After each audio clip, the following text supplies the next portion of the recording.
This is Chapter 2, Module 3, Organic Molecules. The learning objectives of this module are 1. Describe the body's major organic compounds and their functions. 2. Define enzymes and their role in cellular metabolism. And 3. Describe ATP and high-energy compounds. Organic molecules are molecules that contain hydrogen, carbon, and usually oxygen as their main molecules.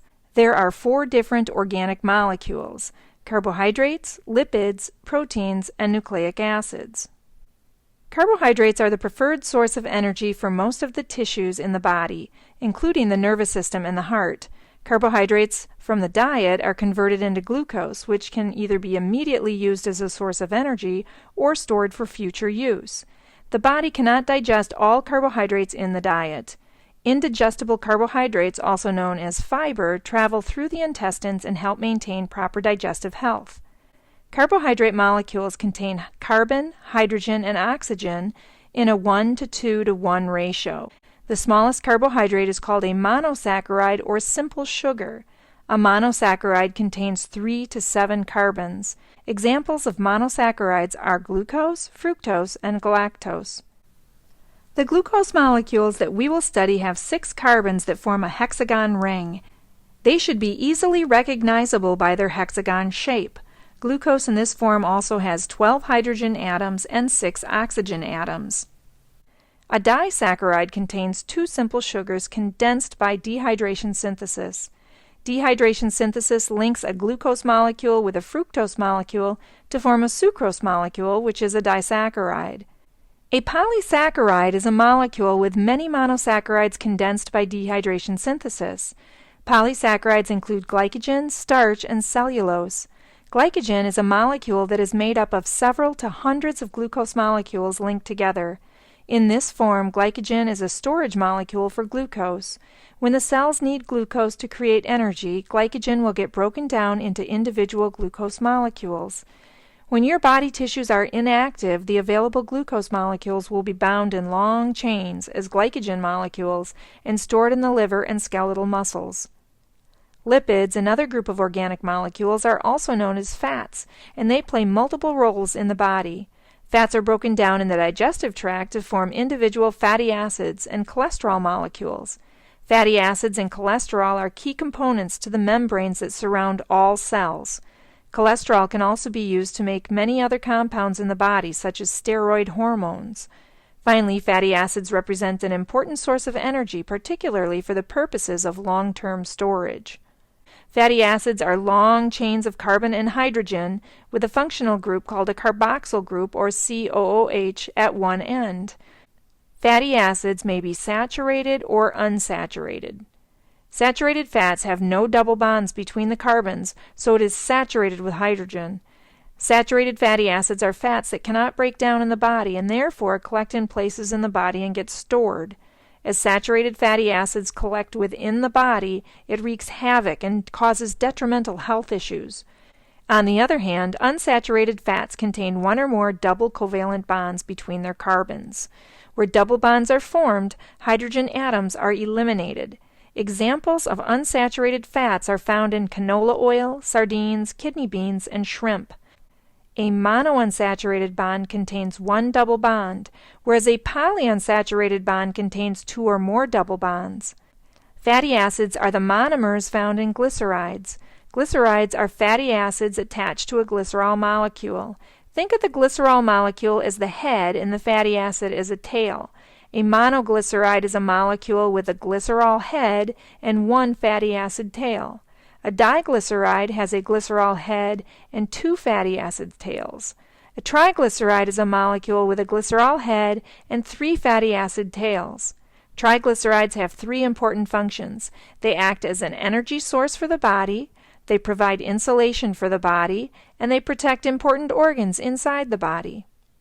Other types of lipids include eicosanoids, steroids, phospholipids, and glycolipids. Eicosanoids are lipids that include leukotrienes and prostaglandins. Leukotrienes are active in the immune system, and prostaglandins have a wide variety of important effects in the body. Steroids are lipids that contain 4 rings of carbon and hydrogen. Steroids are classified by the functional groups that are attached to the four rings. One type of steroid, called cholesterol, is a component of the cell membrane. Other types of steroids are the estrogens and testosterone that are the sex hormones. Corticosteroids and calcitriol are other types of steroids that regulate metabolism. And finally, bile salts are derived from steroids and help to break down digested fats. Phospholipids and glycolipids are molecules of diglycerides attached to either a phosphate group or a sugar. If the diglyceride is attached to a phosphate group, the molecule is called a phospholipid. If the diglyceride is attached to a sugar or glycogen, the molecule is called a glycolipid. Generally, both phospholipids and glycolipids both have heads that are hydrophilic or water-loving and tails that are hydrophobic or water-fearing. In large numbers, phospholipids and glycolipids form myceles, with the hydrophilic heads facing the water molecules, while the hydrophobic tails face the inside of each droplet. This characteristic makes both the phospholipid and the glycolipid very important components of the cell membrane. Another organic molecule we will study are the proteins. Proteins are large and fairly complex molecules that are responsible for doing most of the work that occurs in cells. They also are needed to maintain the structure of cells and are critical for the function and regulation of all the body's tissues. Ultimately, proteins are the most abundant, important organic molecule in the body. They contain the basic elements carbon, hydrogen, oxygen, and nitrogen. They are the basic building blocks of the body, using 20 amino acids to create the hundreds of thousands of different proteins in the body. Proteins have 7 major functions in your body. Number 1, support. Structural proteins make up the components of all the structures in the body. Number 2, movement. Some proteins are contractile proteins that help to move cells throughout the body. Number 3, transport. Some proteins are transport or carrier proteins that help to move things across the cell membrane to bring them in or out of the cell. Number 4, buffering. Some proteins help to regulate the pH in body tissues. Number 5, metabolic regulation. Many proteins are enzymes that activate chemical reactions in the body. Number 6, coordination and control. Some proteins are hormones that activate long-term changes in the body. And number 7, defense. Some proteins are antibodies that help defend the body against pathogens and toxins. The protein molecule is a long chain of amino acids. Amino acids contain 5 different components. At the center of the protein is a central carbon atom that has 4 components attached to it that include a hydrogen atom, an amino group, or NH2, a carboxyl group, or COOH, and a variable side chain, or R group. These amino acids link together through dehydration synthesis, where the amino group of one amino acid and the carboxyl group of another amino acid become a peptide bond and link the amino acids together. The resulting molecule is called a peptide. 2 amino acids linked together are called a dipeptide. More than 2 amino acids linked together is called a polypeptide. A polypeptide with over 100 amino acids is referred to as a protein. Proteins have 4 basic shapes: the primary structure, the secondary structure, the tertiary structure, and the quaternary structure.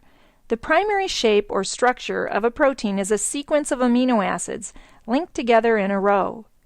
The secondary structure is primarily the result of hydrogen bonding along the length of that primary protein, holding the amino acids together in a simple spiral known as an alpha helix, or as a flattened arrangement known as a pleated sheet.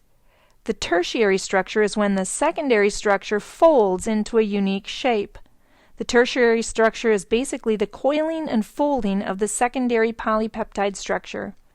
The quaternary structure is the final protein shape, where several tertiary structures are held together to form a large protein. The quaternary structure develops when several polypeptide subunits interact to form a larger molecule. A single hemoglobin molecule contains 4 globular subunits. Hemoglobin is an example of the quaternary structure of protein. Enzymes are important proteins that are catalysts of chemical reactions in the body. They lower the activation energy of a chemical reaction to reduce the amount of energy needed for the chemical reaction to occur. Enzymes are not changed or used up in the reaction and can be used repeatedly to catalyze over and over again. Chemicals or substrates bind to the active sites of the enzyme and are held together as the enzyme helps to facilitate a reaction between them. The substrate binding alters the shape of the enzyme, and this change promotes the formation of a new product between the substrates. The new product then detaches from the enzyme, and the entire process can then be repeated. The enzymes have a saturation limit, however. They can only catalyze at a certain rate, as they can only accept substrates to make one new product at a time. They are also very specific. Each enzyme will only work on limited types of substrates. And enzymes are regulated by other cellular chemicals. Cofactors, usually ions, and coenzymes, usually vitamins, are substances that must bind to the enzyme before the substrates can bind. Temperature and pH both have an effect on how well the enzymes will perform. At extremes, the effectiveness of the enzyme will decrease. Denaturation is when the protein loses its shape and function due to heat or pH changes. Other proteins can be categorized as glycoproteins and proteoglycans. Glycoproteins and proteoglycans are molecules that contain both proteins and sugars. You can kind of tell that from their names. Glyco means glycogen or complex sugar, and protein, of course, means protein. Glycoproteins contain large proteins and small sugars. Proteoglycans are large polysaccharides and polypeptides that help to make certain body fluids are more viscous or thicker. Chapter 2, Module 3, Organic Molecules, will be continued on a second video.